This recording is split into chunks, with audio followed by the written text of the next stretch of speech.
Good morning, SBC. It is a beautiful Tuesday morning, and I hope that you're ready to get up and get out into this beautiful day that God has created. It's that perfect day. You know what I'm talking about? Where you come outside and it's just cool enough to wake you up, but it's not so cold to freeze you out. It's one of those days where you know, even though the fog is over the land, the sunshine's coming and the blue skies are behind it. It's a good day to be up and to be into God's world. Now, I want to encourage you today with a simple word about home. You see, I've learned a great lesson over the last few weeks, and it's one that I've known, but it's one that we need to be reminded of. It's the fact that home is where the heart is. I've got my sweatshirt on. My sweatshirt is a souvenir from where I was over the last couple of weeks. I took some time to go out to California.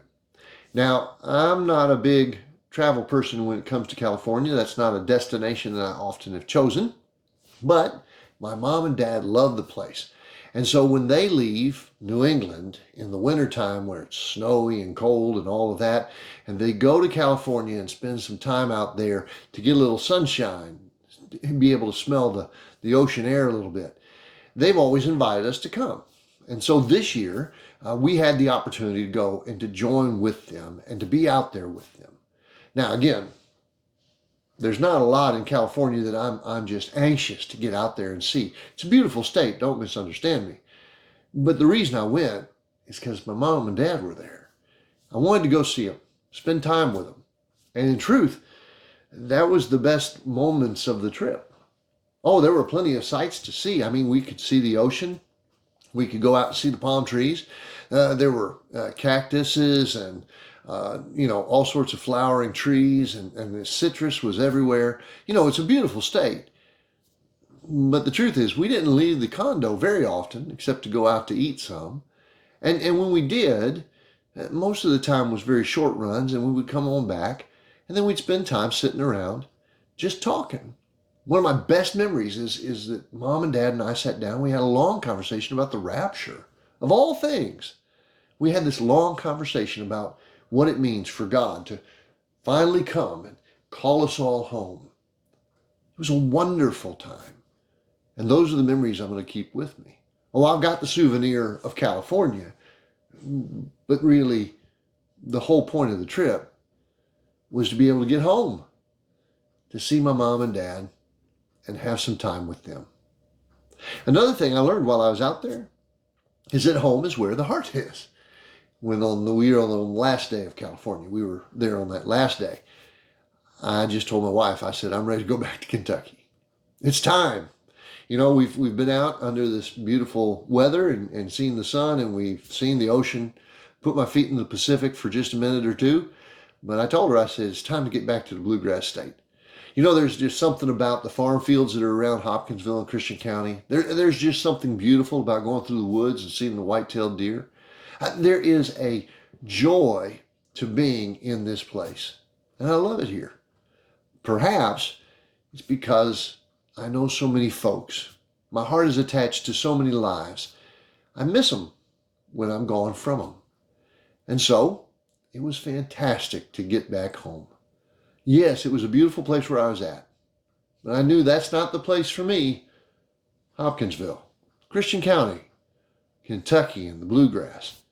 That's where I needed to be at.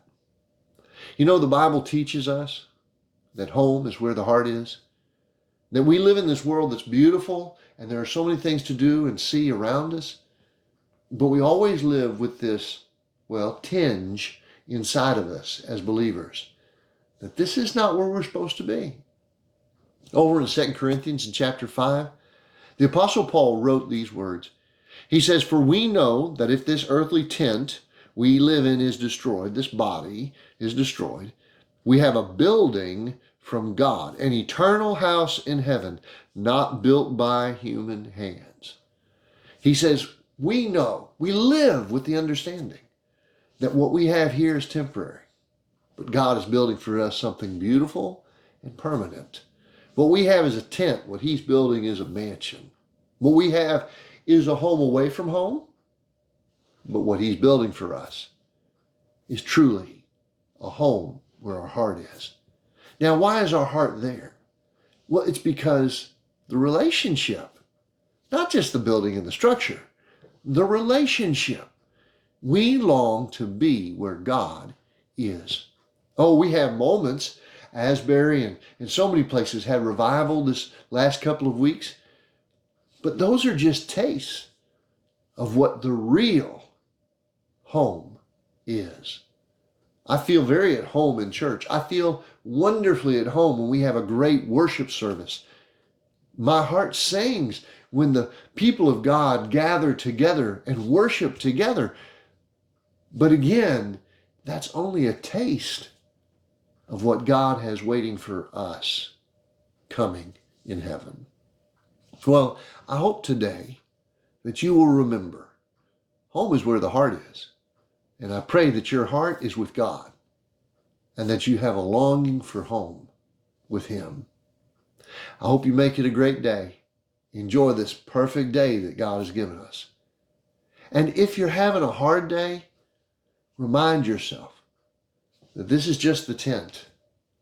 There's a real mansion coming. As we close out, I just want to remind you that we have Bible study tonight at Chick-fil-A. It's a community Bible study. Anybody can come. We'd love to have anybody sit down with us, have some chicken nuggets, and break open the Word of God. We're going to be studying over in Luke chapter 12, the wise servant. And what's it all about? About a guy who is always anticipating that coming of God or the Master and is always ready when He arrives to take that step with Him. His heart is always pinned to His Master's heart. And that's where He focuses. It's a perfect example of where home is where the heart is. I hope that you have a fantastic day. In fact, make it a great day. And I'll see you real soon, right here at Second Baptist Church.